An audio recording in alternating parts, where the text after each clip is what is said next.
ঘূর্ণিঝড় রিমালের এক মাসেও ঘুরে দাঁড়াতে পারেনি ক্ষতিগ্রস্ত অনেক জেলে। উপার্জনের একমাত্র অবলম্বন মাছ ধরার ট্রলার হারিয়ে সর্বশান্ত তারা। বিনা সুদে সরকারি ঋণের দাবি জানিয়েছেন ক্ষতিগ্রস্ত সেসব জেলেরা।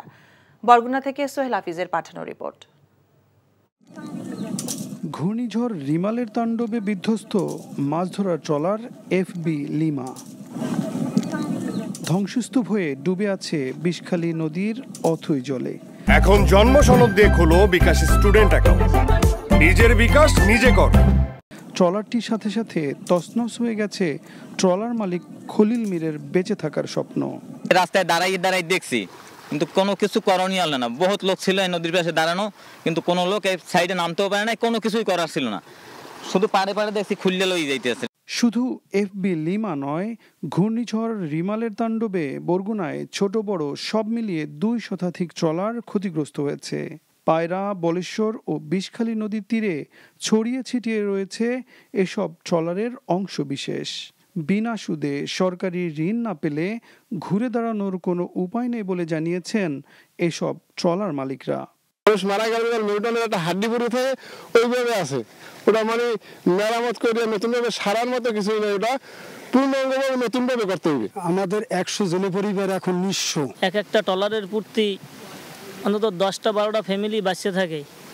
এই যদি ট্রলার লইয়া নদীতে নামতে না পারে, মাছ ধরতে না পারে, তাইলে এই ফ্যামিলিগুলা অনেক ক্ষতির মুখে থাকবে। আমরা মৎস্য দপ্তরের মাধ্যমে চেষ্টা করছি তাদেরকে সরকারের পক্ষ থেকে যদি কোনো আর্থিক সহায়তা প্রদান করা যায়, সেই বিষয়গুলো নিয়ে কাজ চলছে।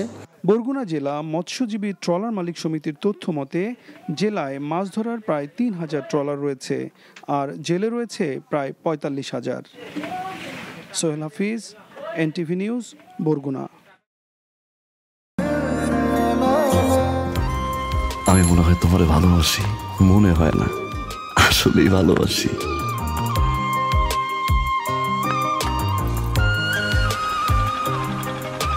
আপনি যে আমাকে ভালোবাসেন আমি টের পাই।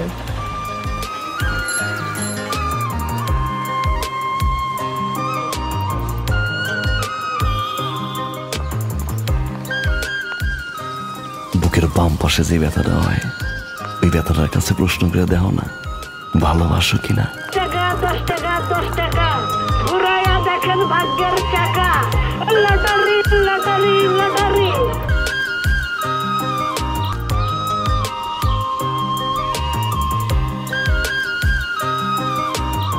আপনি না চোখের যন্ত্রণা বুঝতে পারেন, বুঝে নেন।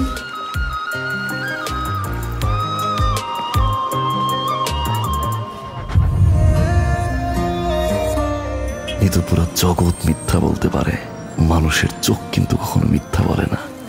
তোমার ওই চোখ বলে তুমি আমারে ভালোবাসো। আপনি কি আমারে দেখছেন?